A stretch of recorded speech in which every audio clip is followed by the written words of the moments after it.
Imagine this. A shooter is taking aim at the President of the United States. It's the ultimate nightmare scenario, right?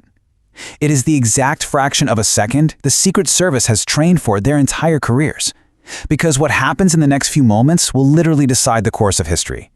If instinct, training, and ultimate sacrifice all come together perfectly, well, today is just another day at the office.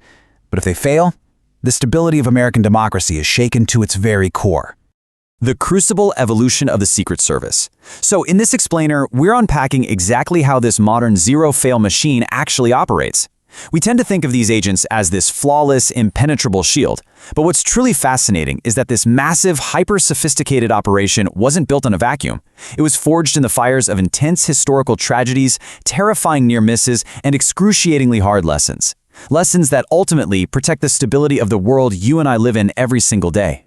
Section 1. The Dallas Catalyst. 1963, the nightmare becomes reality.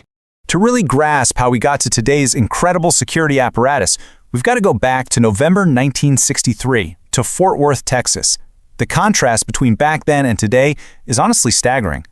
In '63, the Secret Service was totally bare bones. We're talking about maybe 350 agents nationwide. That is roughly the size of a standard municipal police force. See, America had this deep-seated historical aversion to treating its presidents like kings with royal guards. So what you had was an exhausted detail trying to protect John F. Kennedy, a president who notoriously loved dangerous situations, being right in open crowds and riding in unarmored convertibles. And get this, his motorcade routes were literally published in the newspaper ahead of time. Compare that to the heavily militarized, hyper-prepared operation we know today. It's day and night. But that lack of preparation all culminated in a harrowing 6-second window in Dallas. When the first shot rang out, the driver, who hadn't been trained in evasive maneuvers, simply slowed down. Agent Clint Hill, who JFK had specifically ordered to back off and give him some space, sprinted toward the moving car, but he was just a second too late. Within 6 seconds of the first shot, the president was dead. Agent Hill took that failure to his grave. But that agonizing moment, it deeply traumatized the nation, and it completely shocked the agency right out of its complacency. Now you might be thinking, JFK wasn't the first president assassinated in office. And you're right. The U.S. suffered tragic losses in 1865, 1881, and 1901. But the 1960s were completely different. The United States had become a global superpower, making the president arguably the most powerful person on Earth. So Kennedy's death forced this massive, totally unprecedented expansion. The budget skyrocketed, recruitment standards completely changed, and new protocols were born. The era of glorified bodyguards was out. Rigorous, highly trained, complex problem solvers were in. Section 2. Rings of Protection. The Anatomy of Modern Security. All right, let's step into the modern era and see how that 1960s trauma birthed the incredibly complex web of security we see today. First up, we need to learn some of the internal lingo. Jackal. This is the Secret Service's term for a would-be assassin. And jackals are known to strike most frequently during vulnerabilities, specifically when a president is arriving at or leaving an event outside the safety of the White House. Because of this, anytime a president is on the move, agents are on a mind-bendingly high level of alert. So, how exactly do they stop a jackal? Well, the main thing is they don't just wait around to block a bullet, they ensure the threat never even enters the space to begin with. Agents are doing meticulous advanced work, arriving anywhere from 10 days to, actually in some cases, up to 500 days before a president steps foot in a venue. They're scrutinizing access points, dialing in explosive detection, setting up magnetometers, and basically playing out every possible way a jackal could sabotage the event. From cutting the venue's lights to pumping poison gas through the AC units, they are preparing for it. Now, when you hear Secret Service, your brain probably goes straight to the protective detail, right? Those agents in the suits and earpieces ready to jump into the line of fire. But they are literally just the tip of the iceberg. You've also got the counter-assault team, heavily armed and ready to charge straight at the threat. You have counter-snipers, these elite marksmen who have to prove every single month that they can hit a target from 1,000 yards away. And then you have plainclothes agents. They just blend in, mingling in the crowd, hunting for anyone acting sweaty, shifty, or strange, while state-of-the-art facial recognition tech runs silently in the background. And if the absolute worst happens and everything goes sideways, the protective detail evacuates the president directly to this, the Beast, It's a $1.5 million, 20,000-pound armored limousine. It is essentially a rolling fortress. It's blast-resistant, entirely sealed against chemical attacks, and incredibly, it's stocked with a dedicated supply of the president's specific blood type. Word on the street is it even shoots tear gas. It is the absolute ultimate evolution from JFK's open-air convertible. Section 3. Evolution by fire. Adapting to worst-case scenarios. But here's the thing about threats. They never stop evolving.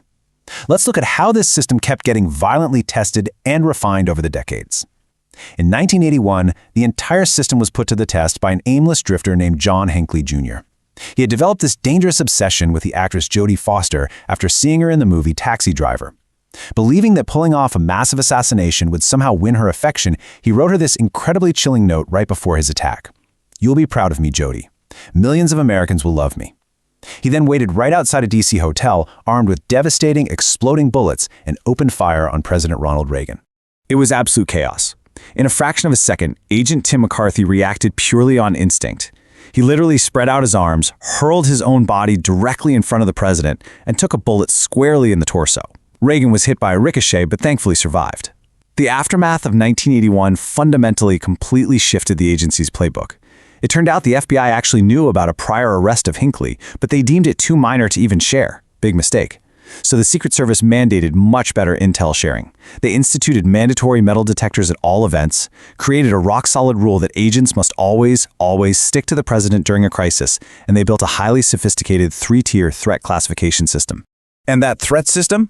It is incredibly active today. The Secret Service fields an average of 10 threats every single day. That's right, 10 a day. To weed out the really serious Class 3 threats, meaning the people who actually have the intent and the ability to kill, the agency uses intense, sophisticated forensics. We're talking DNA analysis, fingerprints, and cross-referencing handwriting against an international ink library. They even utilize behavioral profiling, which they develop by studying past assassins, just to try and understand the exact mindset of these incredibly dangerous individuals. But all that intense prep for lone gunmen really didn't prepare anyone for September 11, 2001. When the planes hit, President George W. Bush was sitting in a Florida classroom. Now, the Secret Service agents in that room, they wanted him out immediately, but at the time, they lacked the absolute authority to overrule political staffers like the White House press secretary, who didn't want to cause a panic on live television. So for 7 excruciatingly long minutes, the President of the United States just sat there in a highly publicized, entirely vulnerable location while America was actively under attack. That agonizing delay proved beyond a shadow of a doubt that the agency needed more power. The post-9/11 playbook was a massive paradigm shift. The Secret Service was pulled straight into the newly formed Department of Homeland Security, officially turning them into a frontline counterterrorism force. Crucially, agents were finally granted the ultimate authority to evacuate the president. They can now entirely supersede political optics. If they say go, you go. They also set up an airspace security branch to monitor the skies and created HAMMER, the Hazardous Agent Mitigation and Medical Emergency Response Team, to defend against nightmare scenarios like chemical weapons and nerve agents. Section 4. Cracks in the armor. The strain of the modern era. But with all those expanded post-9/11 responsibilities comes, immense pressure. We really have to objectively look at how these massive duties have stretched the modern Secret Service to its absolute breaking point. The internal machinery of the agency has definitely started to rust. Think about it. You are asking highly trained individuals to literally take a bullet for the country, yet starting salaries have hovered around just $48,000 a year. Add to that grueling hours, massive amounts of unpaid overtime, and nonstop travel, it's a recipe for incredibly high turnover, with tons of agents just leaving for much more lucrative private security firms. All of this exhaustion has led to devastatingly low morale and some very real cracks in their proud motto, worthy of trust and confidence. And these systemic strains collided head-on with a staggering workload. During Barack Obama's presidency, the agency faced a dramatic spike. They were dealing with 4 times as many threats as previous presidents, largely fueled by racial animus. And at the exact moment the agency needed to be at its sharpest, it was instead being rocked by embarrassing internal scandals. We saw reports of agents involved with prostitution, theft, drunk driving on White House grounds, and hazing. The sheer strain was really starting to show. We actually saw the terrifying consequences of this systemic strain play out on the world stage recently in 2024. During a campaign rally in Butler, Pennsylvania, Donald Trump survived a harrowing assassination attempt. Now, objectively speaking, this was widely seen as a major systemic failure. The fact that an assassin could gain access to an unguarded roof with a clear, direct line of sight to the stage completely baffled security experts everywhere. This severe lapse ultimately resulted in the suspension of multiple agents and even led to the director stepping down. Section 5. The real secret. The invisible successes. So to really wrap our heads around this agency, we have to pull back and look at the full picture. We only ever hear about the Secret Service when things go terrifyingly wrong or when a threat somehow slips through the cracks. But despite the immense modern strain, the internal scandals, and those glaring historical failures we talked about, there is one overriding, undeniable fact. There have been no dead presidents since John F. Kennedy in 1963. When you consider the sheer daily volume of threats and the endless vulnerabilities of the modern world, perhaps the true legacy of the agency lives in the shadows. Is the real secret of the service all those invisible successes? The averted nightmares, the quiet sacrifices, and all those times history almost violently changed its course, but didn't?